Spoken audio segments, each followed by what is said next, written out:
This is a continuation video for the Math 21 discussion for the topic on continuity. In the previous video, we answered items 1 and 2 of this list of exercises, and in this video, we will be answering number 3 and this problem. So let's start. We are given this piecewise defined function f. We need to identify where possible points of discontinuity can occur.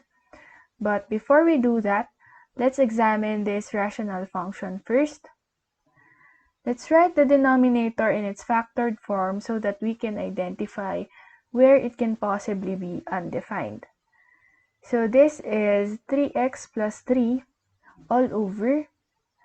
The factors of the denominator are x plus 1 and x squared minus x plus 1.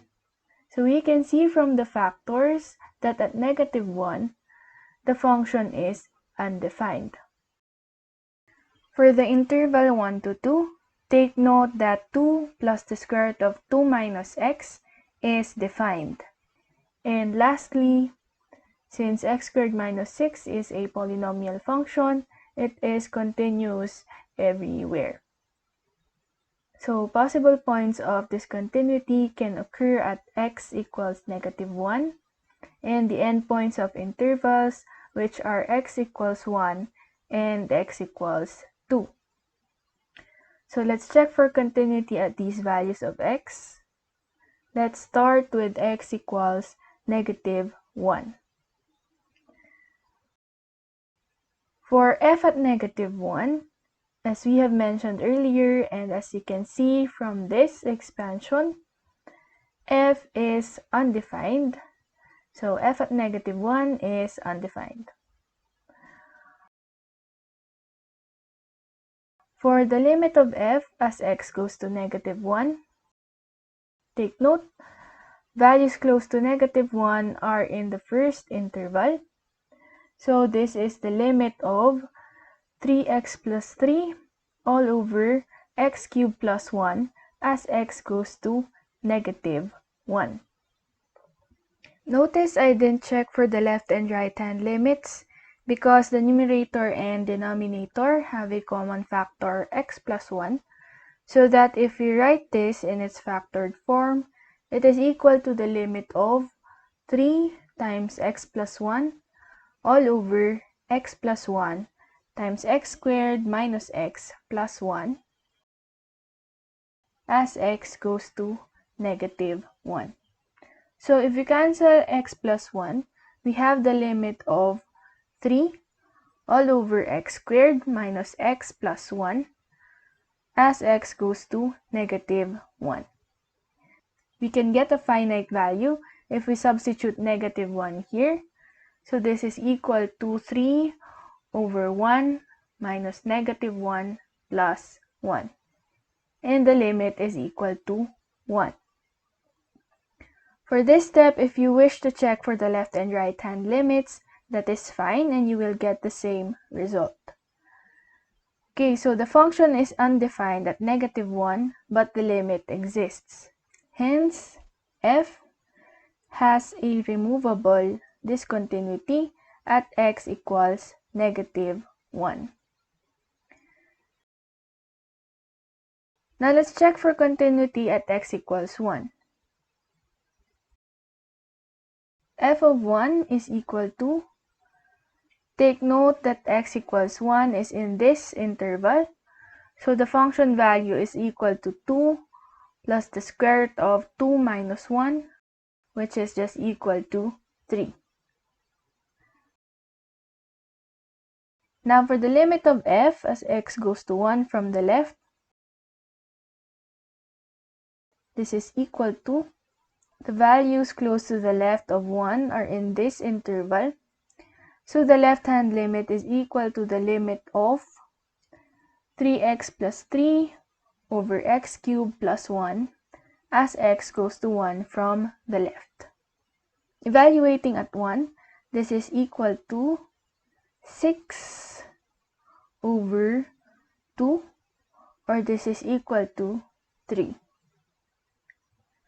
Now for the limit of f as x goes to 1 from the right, this is equal to the limit of values close to the right of 1 are in the second interval, so the right-hand limit is equal to the limit of 2 plus the square root of 2 minus x as x goes to 1 from the right, which from evaluation is just equal to 3. So the left and right-hand limits are equal, and the limit exists. Finally, we see that f at 1 is equal to 3, which is equal to the limit of f as x goes to 1. Hence, we can conclude that f is continuous at x equals 1.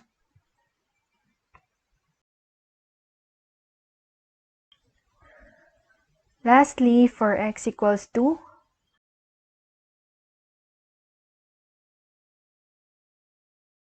two is in the second interval, so f of 2 is equal to 2 plus the square root of 2 minus 2, which is equal to 2.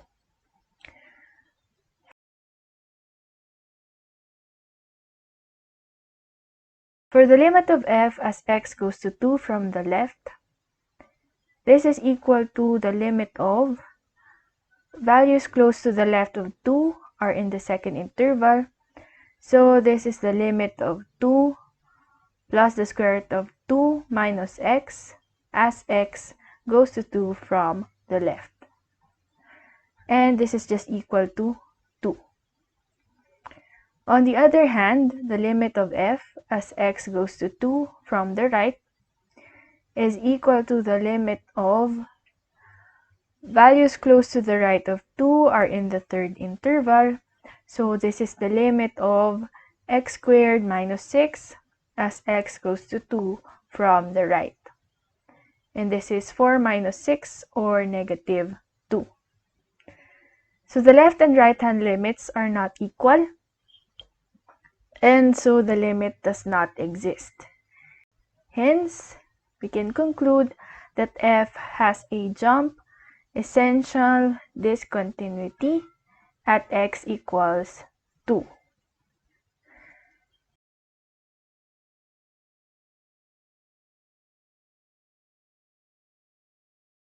Now remember that f has a removable discontinuity at x equals negative 1. So we have to redefine the function so that it is continuous at x equals negative 1. So we can redefine f as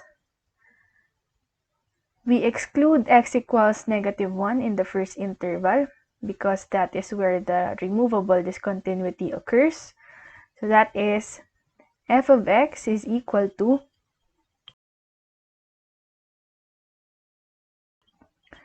3x plus 3 over x cubed plus 1 if x is less than negative 1 and x is greater than negative 1 but less than 1.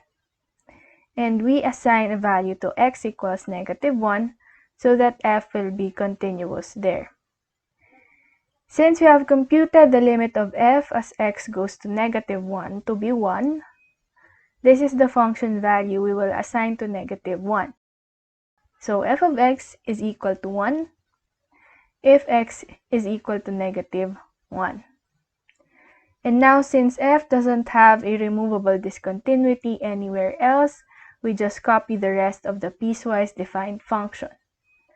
So f is equal to 2 plus the square root of 2 minus x if x is greater than or equal to 1 but less than or equal to 2. And x squared minus 6 if x is greater than 2.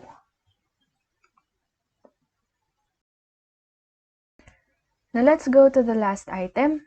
So we have to find the values of a and b such that this piecewise defined function is continuous everywhere. Take note that in each of the intervals here, we have polynomial functions which are continuous everywhere. So we only have to worry about the possible discontinuities at the endpoints of intervals.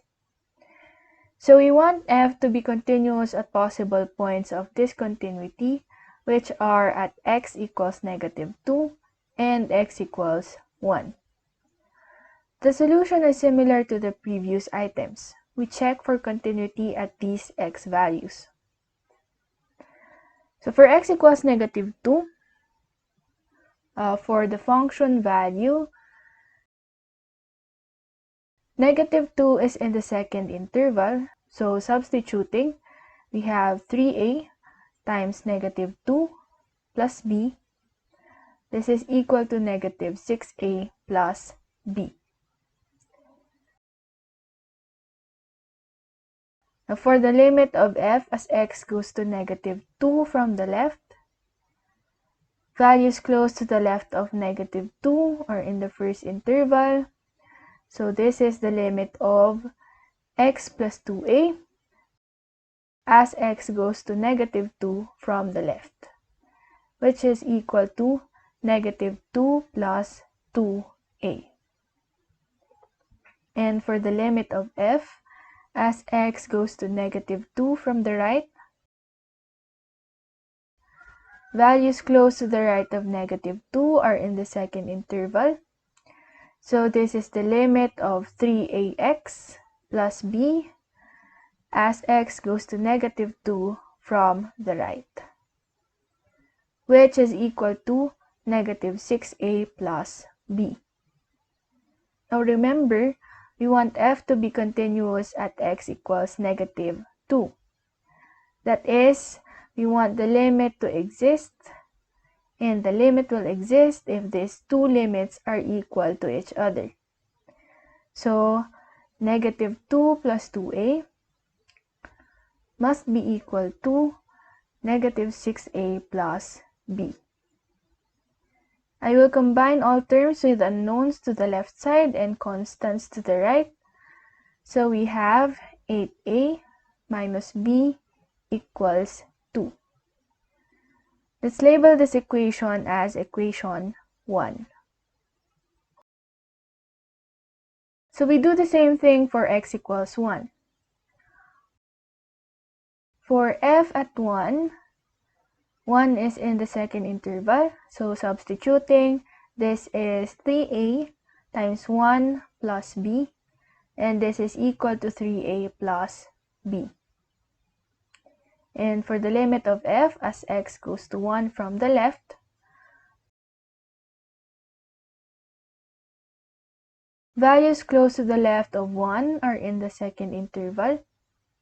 So this is the limit of 3ax plus b as x goes to 1 from the left, which is equal to 3a plus b.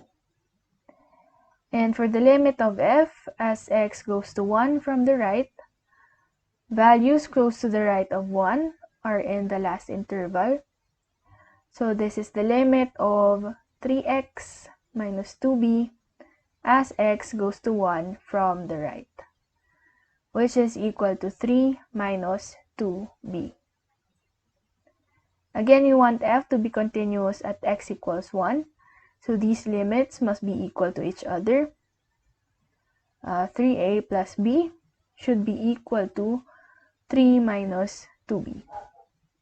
Simplifying this equation, we have 3a plus 3b equals 3. We can further simplify this by dividing both sides of the equation by 3.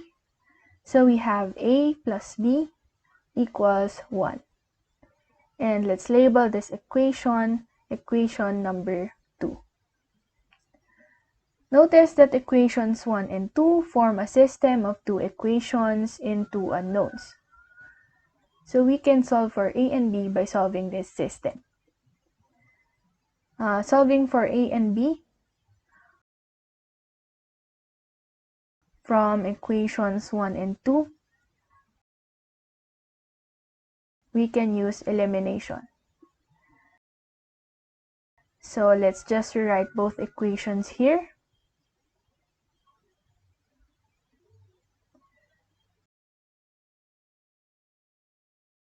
If we add the equations, 8a plus a is just 9a.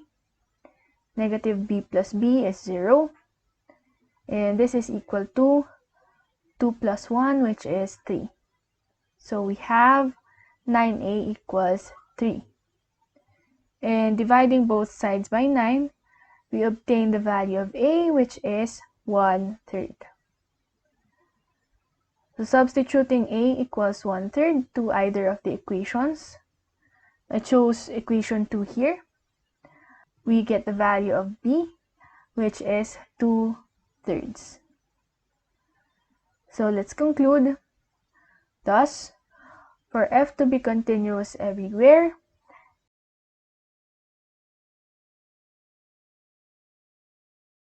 a must be equal to 1/3 and b must be equal to 2/3. So that ends the discussion for the topic on continuity.